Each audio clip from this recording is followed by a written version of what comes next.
Yang pertama di halaman 2 surat Al-Hasr ayat 7. A'udzu billahi minasyaitonir rajim. Wa ma ataakumur rasulu fakhuzuhu wa ma nahakum anhu fantahu wattaqullaha innallaha syadidul iqab. Dan apa yang diberikan Rasul kepadamu, maka terimalah dia.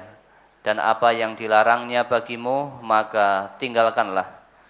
Dan bertakwalah kepada Allah, sesungguhnya Allah sangat keras hukumannya. Pertanyaan, apa yang dimaksud Allah sangat keras hukumannya? Ini mohon diterangkan, Ustaz. Masa gitu nggak paham?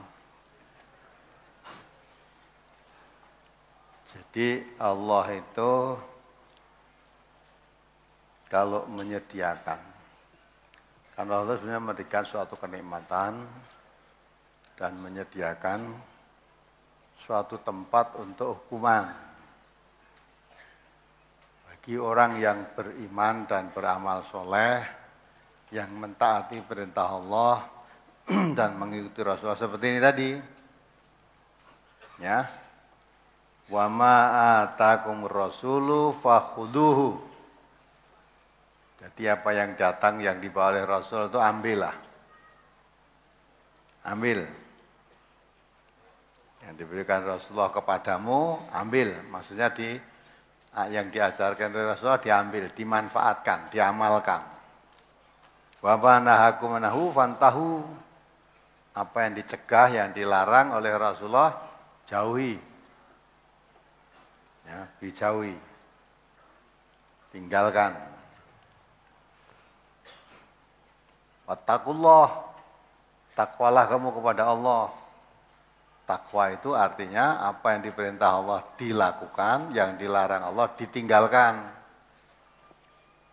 Itu yang bertakwa. Innallaha syadidul iqab. Allah itu sangat keras hukumannya atau siksanya. Allah menyediakan tempat, satu surga, satu neraka. Orang yang bertakwa disediakan oleh Allah di surga.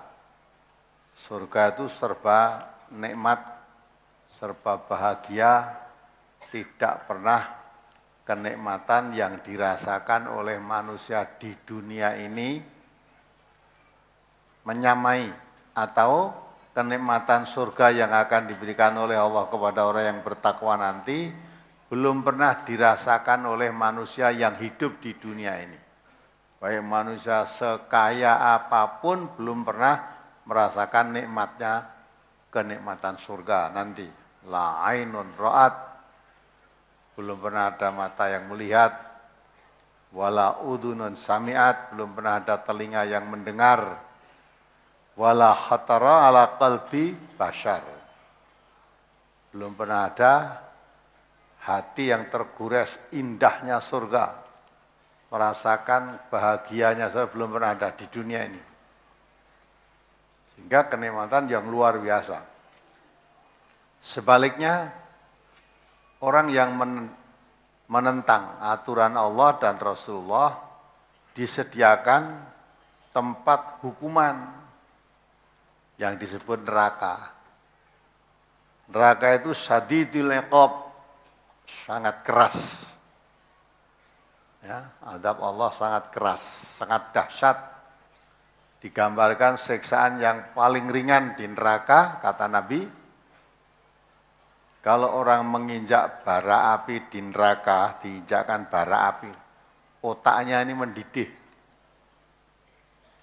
Otaknya mendidih. Dan orang berenang-renang di panas api air yang sangat panas di neraka, sambil ususnya keluar, dia merintih, meraung-raung, dia merasakan seolah-olah dia siksa yang paling berat di neraka itu. Padahal kata Nabi itu siksa yang ringan. Kalau orang sudah ususnya keluar itu siksa yang paling ringan. kakinya diinjakkan bara api di neraka, otaknya mendidih, itu kata Nabi siksa yang paling ringan di neraka. Nah, padahal Allah mengatakan syadidul iqab. Lebih dari itu, yang berat tentu ada. Yang ringan saja seperti itu kok. Termasuk orang yang berat-berat siksanya di neraka itu orang munafik nanti. Fitdarkil asfali minan nar. Neraka yang paling bawah. Kalau wong Jawa ngandake dadi intipin rokok. Neraka yang paling bawah. Nah itulah keras siksa Allah. Jadi neraka itu disediakan oleh Allah untuk manusia, surga disediakan oleh Allah untuk manusia. Tetapi Allah memilih mempersilahkan kepada kita semua manusia itu. Ada dua tempat, yang satu serba enak, satu serba susah. Udah kamu pilih mau tempat di mana. Nah, nanti diberi kebebasan kita itu. Di kebebasan. Orang yang beriman nanti ditempatkan surga, yang serba nikmat tadi. Orang yang kafir ditempatkan di neraka. Nah, manusia diperintah Allah, faman syaa fal yu'min wa man syaa fal yakfur. Siapa mau beriman menempati di surga itu nanti silakan beriman. Siapa yang kepingin menempati di neraka ingin menjadi orang kafir silakan kafir. La ikraha fiddin qad tabayyana rusdu minal ghayy. Allah tidak pernah memaksa manusia ini untuk memeluk agama Islam, milih jalan yang lurus, tidak pernah dipaksa. Hanya Allah membentangkan wa anna hadza sirati mustaqiman fattabi'uh. Ini jalanku yang lurus, ikuti dia. Kalau kamu mengikuti jalan yang lurus ini, nanti jalan yang lurusnya akan sampai ke surga. Tapi kalau tidak mau memilih jalan yang bengkok, ya silakan, boleh. Boleh. Jadi Allah itu sangat memberi kebebasan kepada hambanya untuk memilih. Maka sebenarnya orang masuk neraka itu ya karena pilihannya sendiri. Maka ada ayat Allah yang mengatakan wa basyirhum bi'adzabin alim. Beri kabar gembira dengan siksaan yang pedih. Orang masuk neraka itu beri kabar gembira dengan siksaan yang pedih. Yang masuk neraka kabar gembira bagaimana? Karena itu memang pilihannya sendiri.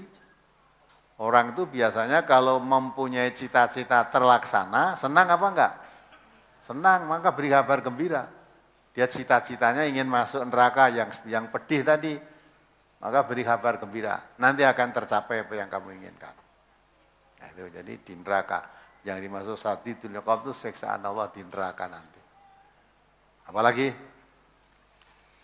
Halaman 3, hadis yang di atas. An Nabi Hurairah an Rasulillah sallallahu alaihi wasallam annahu qala man ata'ani faqad ata'a Allah wa man asani faqad asallah wa man ata'a amiri faqad ata'ani wa man asa amiri faqad asani. Dari Abu Hurairah dari Rasulullah sallallahu alaihi wasallam bahwasanya beliau bersabda, barang siapa taat kepadaku, sungguh ia telah taat kepada Allah. Dan barang siapa yang maksiat kepadaku, maka sungguh ia telah maksiat kepada Allah.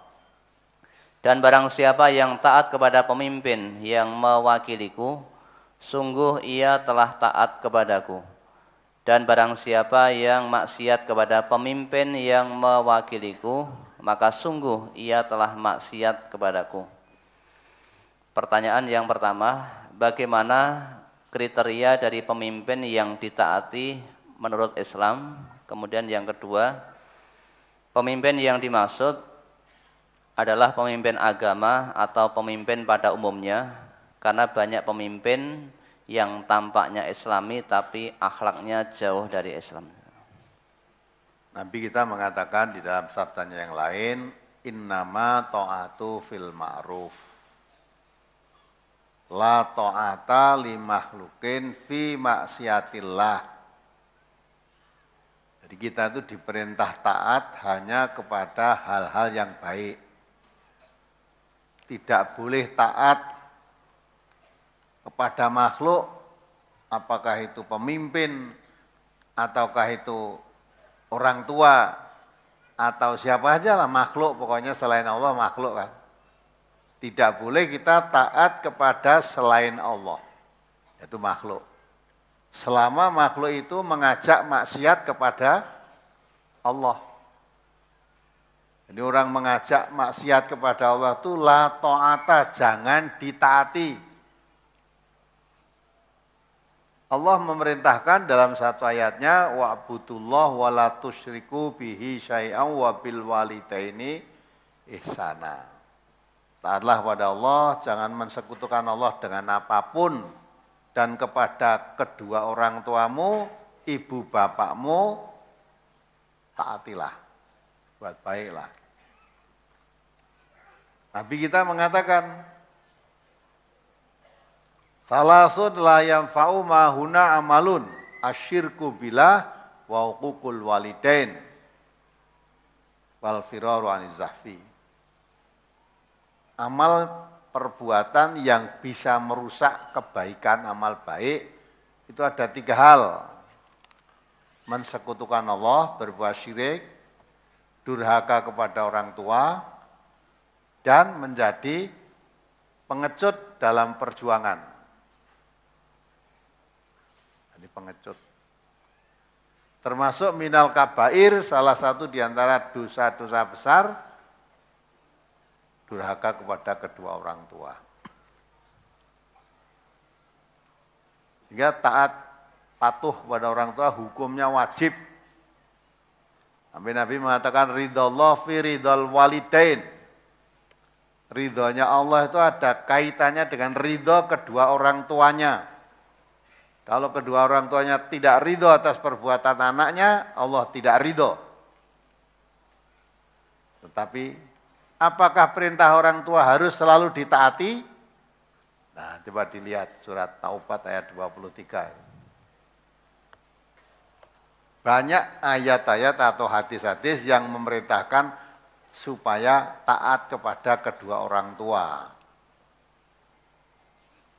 Tapi Nabi mengatakan yang ditaati itu boleh taat kepada makhluk, termasuk pada orang tua, selama tidak menentang, tidak bertentangan dengan perintah Allah dan Rasulullah. Nah, pada orang tua durhaka, dosa besar. Harus taat selalu kepada orang tua. Tapi kalau orang tua menentang Allah, menentang Rasulullah, tidak perlu ditaati, harus ditentang. Coba surat Taubat ayat 23. Surat At-Taubah ayat 23, nomor surat 9. Ya ayyuhalladzina amanu la tattakhizu aba'akum wa ikhwanakum awliya'a in istahabbul kufra 'alal iman. Wa may yatawallahum minkum faulaika humud dhalimun. Hai orang-orang yang beriman, janganlah kamu jadikan bapak-bapak dan saudara-saudaramu pemimpin-pemimpinmu jika mereka lebih mengutamakan kekafiran atas keimanan. Ya, inistahabul kufra alal iman. Ya, dia lebih mencintai jalan kekafiran daripada jalan keimanan, sekalipun itu bapakmu, sekalipun itu ibumu, apalagi orang lain. Bapakmu saja kalau memilih jalan kekafiran daripada keimanan, jangan ditaati. Terus? Dan siapa di antara kamu yang menjadikan mereka pemimpin-pemimpinmu, maka mereka itulah orang-orang yang zalim. Nah, di siapa yang menjadikan orang yang memilih jalan kekafiran daripada jalan keimanan dijadikan pemimpin, itu orang zalim. Maka kembali pada pertanyaan saudara tadi, mentaati pemimpin itu maksudnya pemimpin yang mengajak, yang mengarah kepada taat kepada Allah dan Rasulnya. Seorang pemimpin yang mengajak, mengarahkan untuk taat pada Allah dan Rasulnya, wajib ditaati. Kalau pemimpin mengajak menyimpang dari Allah dan Rasulnya, wajib ditentang. Kalau saudara mentaati pemimpin yang mengarahkan kepada maksiat kepada Allah dan Rasul, ya, kamu termasuk yang dolim. Ya, termasuk yang dolim. Maka Nabi kita mengatakan, man ato'ani faqad Allah, wa man ato'a amiri faqad ato'ani. Siapa yang taat padaku, maksud pada Nabi, taat pada Allah. Siapa yang taat pada pemimpin, pemimpin yang mengarahkan, mentaati Allah dan Rasulnya, itu berarti taat kepada aku. Waman asoni faqad asallah, waman aso amiri faqad asoni. Siapa yang maksiat kepadaku Nabi, itu berarti maksiat kepada Allah. Siapa yang maksiat kepada pemimpin, yang pemimpin itu mengarahkan untuk taat kepada Allah dan taat kepadaku Nabi, tadi dia maksiat kepada Allah. Jadi pemimpin yang wajib ditaati itu pemimpin yang mengajak taat kepada Allah dan Rasulnya. Kalau pemimpin malah ngajak maksiat kepada Allah dan Rasulnya, jangan ditaati. Kalau secara taat kepada pemimpin yang seperti itu termasuk orang zalim. Perhatikan ayat ini, perhatikan hadis ini. Pemimpin kok malah melarang rakyatnya tidak boleh ngaji Quran. Ya, jangan mengkaji Al-Quran, jangan mengkaji hadis Nabi. Quran itu dibaca aja biar dapat pahala, jangan dipelajari. Lah kalau saudara taat seperti pemimpin seperti itu, zalim saudara. Pemimpin semacam itu harus ditentang. Kalau orang tidak boleh mempelajari, tidak boleh memahami Al-Quran, ya dah, Quran diturunkan oleh Allah itu lihat dabaru ayatihi, supaya dipelajari tiap-tiap ayatnya. Dia ada seorang pemimpin yang melarang mempelajari Quran, berarti menentang Allah kan? Tidak perlu ditaati. Kalau sudah taat pada pemimpin semacam itu berarti berbuat zalim. Innallaha la yuhibbudz zalimin. Allah tidak suka pada orang yang berbuat zalim. Jadi bukan sembarang pemimpin harus ditaati. Syaratnya pemimpin yang mengajak taat pada Allah dan Rasulnya. Kalau tidak mengajak atau malah memilih jalan kekafiran daripada jalan keimanan, tidak boleh ditaati. Kalau saudara taat pada pemimpin yang mengajak memilih jalan kafiran dan jalan iman termasuk dolim, ya itu yang dimaksud pemimpin yang harus ditaati. Yang mana? Apalagi? Berikutnya pertanyaan dari brosur halaman 5, hadis yang di atas. An Nabi Hurairah 'anin Nabi sallallahu alaihi wasallam qala da'uni ma taraktukum innama halaka man kana qablakum bisu'alihim wa ikhtilafihim ala anbiya'ihim fa idza nahaitukum an syai'in fajtanibuhu wa idza amartukum bi amrin fa'tu minhu mastata'tum. Rawahul Bukhari. Dari Abu Hurairah, dari Nabi sallallahu alaihi wasallam, beliau bersabda, biarkanlah aku dengan apa yang aku tinggalkan kepada kalian. Sesungguhnya telah binasa orang-orang sebelum kalian disebabkan dengan pertanyaan mereka. Lalu mereka menyelisihi nabi-nabi mereka. Maka apabila aku melarang kalian dari sesuatu, tinggalkanlah ia. Dan apabila aku perintahkan kalian dengan sesuatu, laksanakanlah semaksimal kalian. Yang ditanyakan pada kalimat sesungguhnya telah binasa orang-orang sebelum kalian disebabkan dengan pertanyaan mereka, lalu mereka menyelisih nabi-nabi mereka. Ini mohon dijelaskan. Jadi orang ahli kitab dahulu itu suka bertanya kepada nabinya, tapi setelah dijawab oleh nabinya dia menyelisih, tidak melaksanakan apa yang diperintahkan nabinya. Suatu contoh, Bani Israel ya, sebetulnya nabinya memerintahkan, melarang dia untuk pada hari Sabtu itu supaya beribadah saja, tidak boleh mencari ikan. dari nafkah hari ikan. Hari Sabtu, hari larangan, tidak boleh mencari ikan di hari Sabtu. Ngerti itu. Tapi dia walaupun sudah tahu, dia berusaha menyelisih apa yang disampaikan oleh nabinya. Padahal disampaikan oleh nabi itu dari Allah, wahyunya. Akhirnya mereka berusaha memasukkan jaring ke laut pada hari Jumat. Dalam jaring itu sudah diberi makanan-makanan ikan. Dan jaringnya dibikin sedemikian rupa, kalau ikan masuk ke dalam jaring tidak bisa keluar lagi. Nek wong desa kono jane sok golek iwak, biasanya masang apa namanya? Wuwu. Wuwu jerone dikasih makanan, kalau nanti kan masuk, bisa masuk nggak bisa keluar. Nah itu. Padahal biasa kalau hari Sabtu itu ikan-ikan tuh keluar bertamasya. Nah hari Sabtu itu hari larangan dari ikan, insting ikan itu hari-hari biasa nggak kelihatan, tapi hari Sabtu tampak dia. Kok ngerti ya, hari Sabtu hari libur, orang mencari ikan, nah, kebiasaan saja. Nah ini karena tahu hari Sabtu itu hari tidak boleh menangkap ikan, tapi orang Bani saya melihat hari Sabtu kok ikannya malah ngece ngetok kabeh. Nah, akhirnya dia memutar akalnya.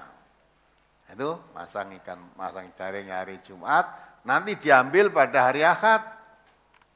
Hari Sabtu ikan-ikan udah keluar, melihat dalam itu ada makanan, masuk ke situ. Lah tidak bisa keluar. Nanti hari Minggu mengambilnya.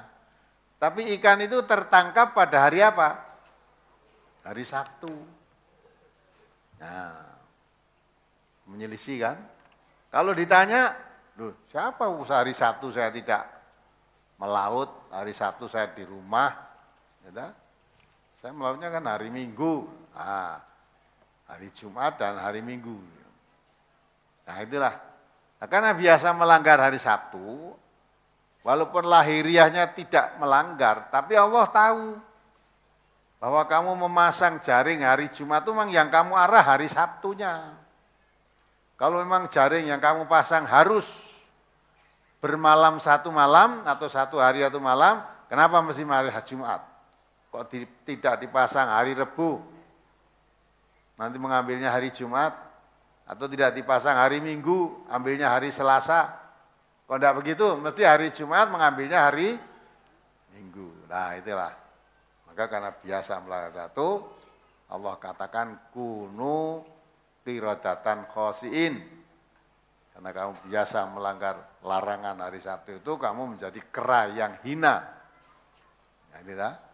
Ada lagi dia suka bertanya, ketika ada orang meninggal, terbunuh tapi tidak ketahuan siapa pembunuhnya, hampir terjadi perkelahian antar kelompok, antar desa itu ya, karena ada orang mati, siapa tidak diketahui pembunuhnya, saling tuduh-menuduh.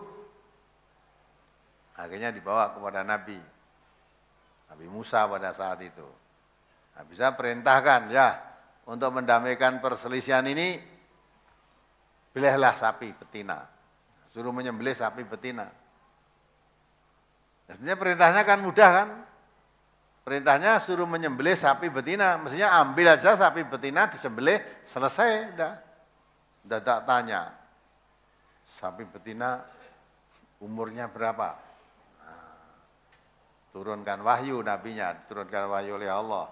Ya, tidak terlalu tua, tidak terlalu muda, tengah-tengah di antara itu. Ya dah. Terus tanyakan lagi, warnanya apa? Ya, warnanya kuning. Setiap orang memandangnya merasa senang, resap dipandang mata. Dan tidak bercampur warna lain, tidak belang. Ya, gitu. Terus sudah dipakai untuk kerja. Belum pernah dipakai membaca, belum pernah dipakai mengairi tanaman. Wah Sudah, hampir-hampir dia tidak bisa melaksanakan. Padahal perintahnya tadi mudah, belehlah sapi betina. Ambil sapi betina, kecekelit dibeleh, dah selesai. Udah tak tekon rupane apa, umure pira, wis nggo nyambut gawe porong, ora sulit akhirnya. Nabi dah perintahkan juga ketika dia masuk ke Baitul Maqdis, tanah yang dianggap saat itu tanah suci, ya, supaya dengan menundukkan, dengan tunduk patuh, ya, tunduk patuh kepada Allah. Tidak, ternyata kemasuk itu malah dia cah cilik itu cengengesan, gojekan, ya dah? Tidak tunduk patuh kepada Allah, malah berdesak-desaan pantat, gojekan gitu loh. Nah. Banyak itu hal-hal yang diterangkan oleh Allah, penyelisihan kepada nabinya. Ketika dia hidup di satu padang teh yang disediakan oleh Allah, di makanan manna dan salwa.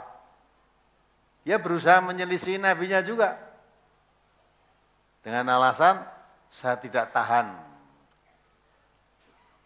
Hidup di sini makanannya hanya satu macam. Ya. Mohonlah kepada Tuhanmu, ya Nabi, ya Musa. Sayur mayur, mentimun, kacang adas, bawang merah, bawang putih, gitu. Itu kan? Masa hidup di suatu tempat ditungguin nabinya, kalau berbuat salah diluruskan, ya, dituntun ke jalan yang menyelamatkan, makanannya pun cukup bergizi, mana, ya, dan salwa. Nah itu katanya dalam suatu tafsir diterangkan seperti burung puyuh itu. Burung puyuh. Mana seperti minumannya seperti embun, yang artinya bisa untuk tidak menghauskan dan tidak kekenyangan, tidak bisa kelaparan. Artinya dengan manna dan salwa itu sudah cukup untuk makan dan minum. Dan di samping itu berkumpul dengan orang soleh, wong Nabi. Dia tidak sabar. Alasannya makanan yang membosankan, bosan makanan satu macam saja. Akhirnya minta sayur mayur. Jadi minta sesuatu yang kira-kira sulit ada di situ. Di tempat itu kan jaluk timun, jaluk sayur mayur, kacang, kan susah tumbuh di daerah itu. Akhirnya nabinya tahu, nabi kan punya sifat patonah, cerdas, cerdik. Ihbitu misrom fa innalakum ma sa'altum. Kalau itu yang kamu minta, pergilah kamu ke kota. Kamu nanti akan mendapatkan sesuatu, hakikat yang kamu minta. Nah, hakikat yang diminta sebetulnya bukan minta sayur mayur, bisa kacang adas, mentimun, bawang merah, bawang buta, bukan itu yang diminta. Sebetulnya dia tidak kerasan bersama Nabi karena merasa hidupnya tidak bebas nurut karpe dewi. Apa-apa diingatkan, ini tidak boleh, itu diingat. Nah, tidak suka, akhirnya dia pergi. Nah, hakikat yang diminta dapat dia tidak mendapat sayur mayur, kacang adas, bawang merah putih, bawang putih timun, tidak. Duribat alaihimudillatu wal maskanah. Ya akhirnya didapatkan apa? Akan mendapatkan kehinaan, kenistaan dunia ini. Karena ketika tadi hidup bersama Nabi kan di jalan-jalan lurus kebahagiaan dituntun, jalan yang membawa kehinaan dicegah. Tapi dia bebas, ingin bebas ya, akhirnya hidupnya dalam kehinaan, kenistaan. Itulah, maka itu Nabi kita memerintahkan, tinggal apa yang saya tinggalkan, itu aja kamu pakai. Jangan seperti orang yang dahulu menjadi biasa, menjadi binasa karena banyak pertanyaan pada nabinya, akhirnya menyelisih apa yang diperintahkan oleh nabinya. Maka Nabi kita sudah meninggalkan taraktu fikum amroini lan tadhillu ma masaktum bihima kitab Allah wa sunnatan nabihi Sudah, kalau kamu megang teguh apa yang saya tinggalkan itu, ya, kamu dijamin selamat. Yaitu Al-Quran dan Sunnah. Apa yang dicegah, dilarang dalam yang kutinggalkan tadi, jauhi. Apa yang diperintahkan dalam apa yang saya tinggalkan tadi, fa'tu minhu mastata'tum. Laksanakan semaksimalnya. Nah, itu perintah Nabi. Jadi memang yang dilarang di dalam Al-Quran, dilarang dalam Al-Hadis, tinggalkan semaksimalnya. Apa yang diperintahkan di dalam Al-Quran, apa yang diperintahkan dalam hadis Nabi yang akan menjadi tinggalan Nabi nanti, ya toh, itu dilaksanakan semaksimalnya. Ya, kamu akan selamat kalau begitu. Nah, ini tidak dikenal, apa yang ditinggalkan Nabi itu tidak dikenal. Hadisnya Nabi masih utuh, bunyinya seperti itu. Sahabat-sahabat Nabi nguri-uri apa yang ditinggalkan Nabi. Tapi orang-orang sekarang mengabaikan apa yang ditinggalkan Nabi. Tinggalkan Nabi Quran, ya diakui aja nih Quran kitab suci. Karena dianggap kitab suci sampai megang ya itu enggak berani. Kan ada orang megang Quran enggak berani karena kitab suci, apalagi buka wong megangnya rawani kok. Buntel mori putih kok kan dhuwur lemari. Kone arep jiko adus sik utawa wudu sik. Nah gitu. Dilalah bar wancine maca Quran ngentut. Gatal ora wani tutup. Ya ta? Nutupe goleke cuthik. Ya, padahal yang dimaksud Nabi bukan begitu. Pegang teguh Quran itu artinya isinya Quran itu dipakai dalam kehidupan, orang kok megangnya ora wani. Itu bukan begitu. Ada lagi yang diselewengkan, pegang teguh Quran di bahasa kemana didadeki Quran Istanbul kecil wi. Ya toh? Yang di sana di lemarinya sudah ada 30 aja ada itu. Terus dimasukkan dalam mori dijahit, disetutan ning dindi disetut ke. Kok katanya kemana-mana bawa Quran. Ning diuling, yang kolah harap nguyuh bro, coba ya neng nguyuh dilepas. Penyimpangan daripada ajaran Quran dan Sunnah. Jadi syirik kan jadinya. Seolah-olah itu jadi angker, rawan buka kemana-mana dibawa ning ora kena merasa dipelajari isinya.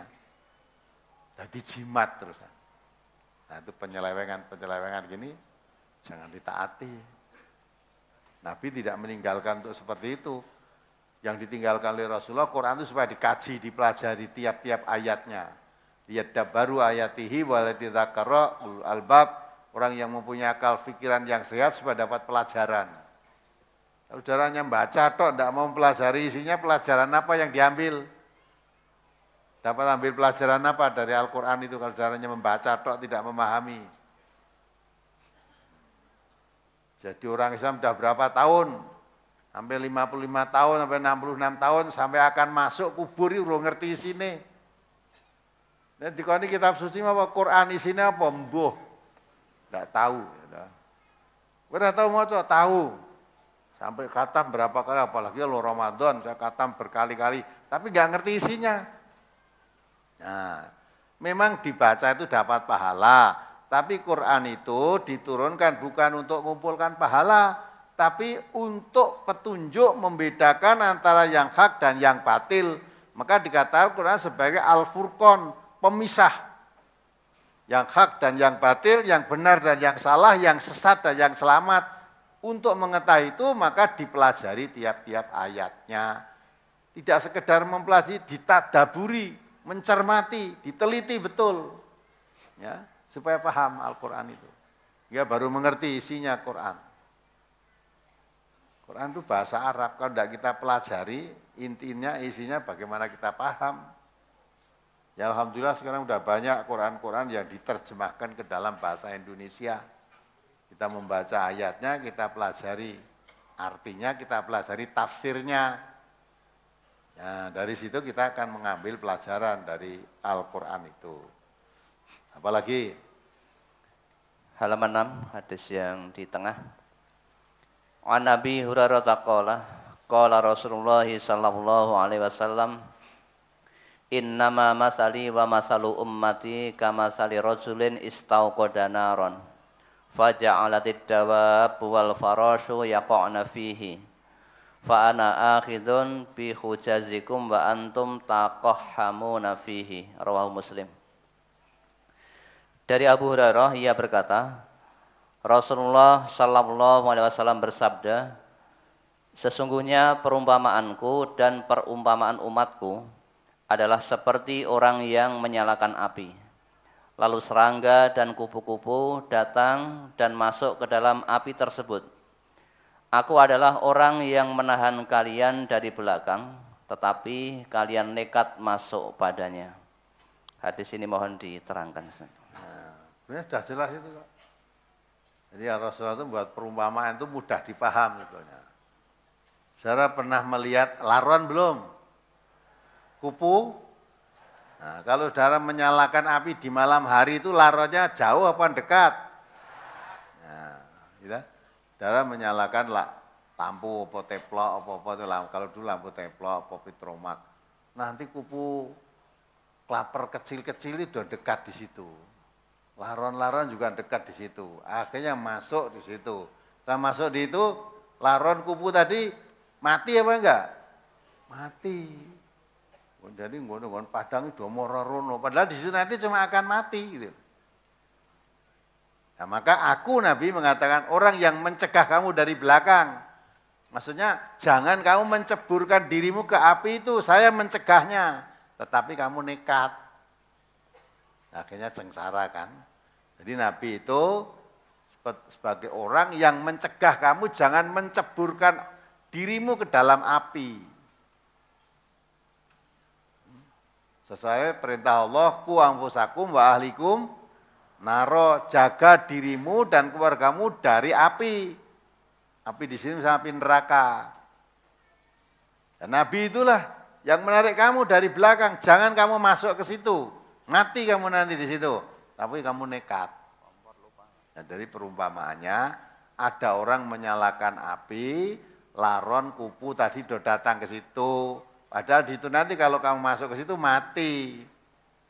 Nah, gambarannya Nabi itu seperti ada orang menyalakan api, ada orang berkerumun mau masuk ke situ. Nabi mencegahnya, tapi tidak mau. Akhirnya orang sudah masuk ke situ mati akhirnya. Jadi jangan sampai, jadi Nabi diutus oleh Allah itu mencegah manusia jangan tercebur ke dalam api neraka. Caranya bagaimana? Jauhi itu. Sampai memerintahkan Allah pada kita supaya menjaga dirimu jangan masuk neraka, menjaga keluargamu jangan sampai masuk neraka. Caranya bagaimana? Dengan takwa kepada Allah. Maka Rasulullah meninggalkan dua hal, Quran dan Sunnah itu, untuk mencegah kita manusia jangan tercebur ke dalam neraka. Tapi orang mengabaikan, tidak mau memperhatikan Quran dan Sunnah. Wis ditinggali, dijamin oleh Nabi, lantadhilu ma masaktum bihima. Ya, yaitu kitab Allah Al-Quran wa Sunnah Nabi, maksudnya hati-hati Rasulullah yang sahih. Tidak, jawabnya malah hasbuna ma wajadna alaihi. Nah, coba dibaca ulang tuh surat Maidah 104 itu. Surat Al-Maidah nomor surat 5 ayat 104. Wa idza qila lahum ta'alu ila ma anzalallahu wa ila ar-rasuli qalu hasbuna ma wajadna alaihi aba'ana awalau kana aba'uhum la ya'lamuna syai'aw wa la yahtadun.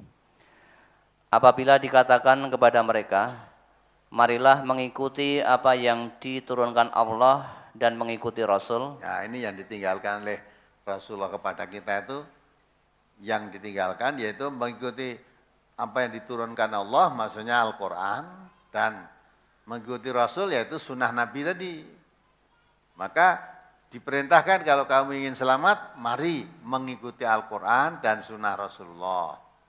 Jawabnya gimana? Mereka menjawab, cukuplah untuk kami apa yang kami dapati bapak-bapak kami mengerjakannya.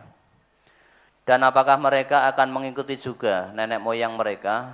walaupun nenek moyang mereka itu tidak mengetahui apa-apa dan tidak pula mendapat petunjuk. Enggak. Jadi Nabi itu menarik kamu jangan sampai masuk neraka. Maka ikuti Quran, ikuti sunnah Nabi. Jawabnya malah hasbuna ma wajadna alaihi aba'ana. Ya, cukup. Enggak usah ikuti Quran, enggak usah ikuti hadis Nabi, tapi cukup saya mengikuti apa yang saya dapati dari nenek-nenek moyang kami, bapak-bapak kami dulu mengerjakannya. Ya. Bapak saya dulu setiap satu surah kungkum, esmelu. Bapak saya dulu tiap tanggal satu surah, ya, melu ngiring kebun, jiku iletong kebu itu. Ya ikut, ya, tiap saparan rebutan apem neng masjid mana itu?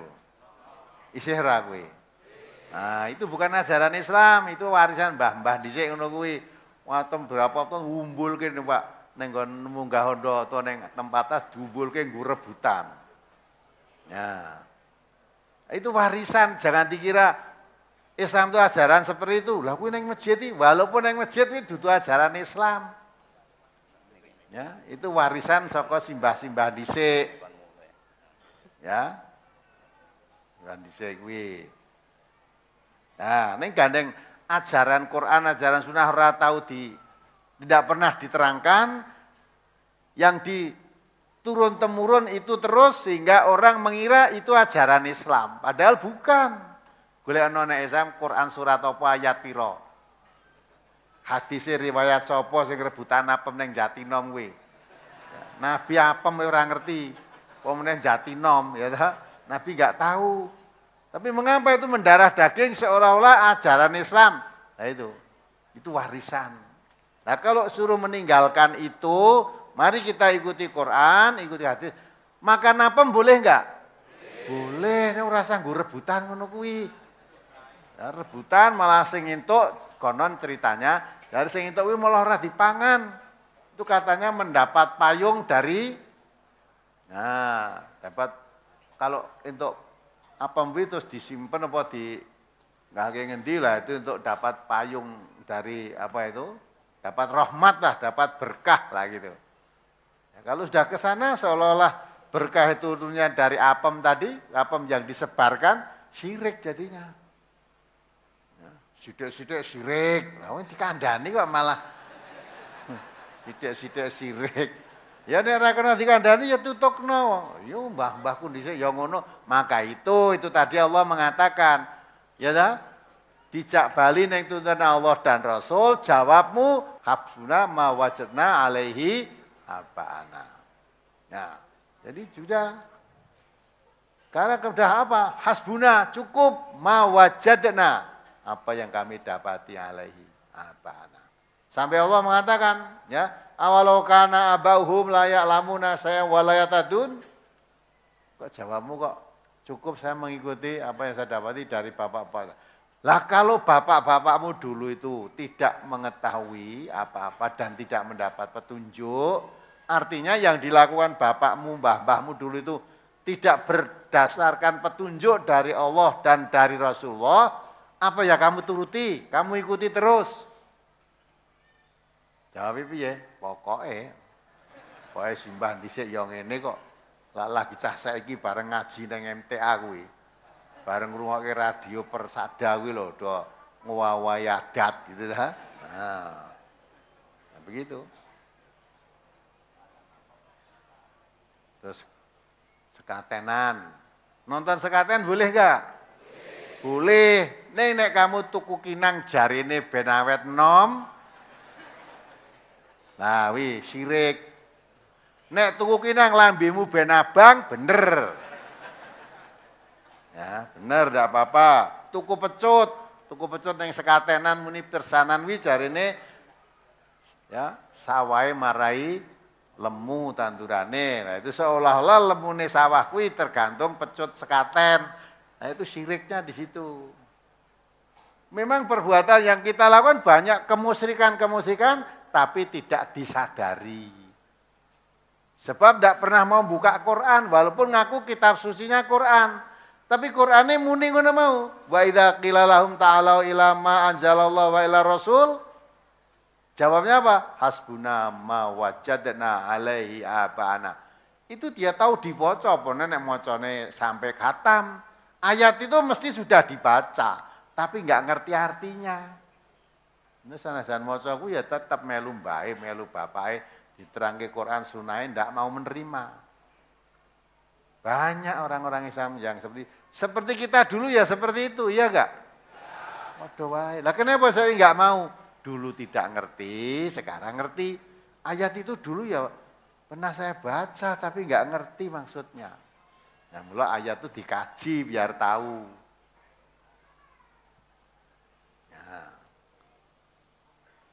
Nah kalau mengamalkan ayat itu merasa banyak yang dirugikan. Wah barang dong ngaji nang NTA, pecotku rapayu iki.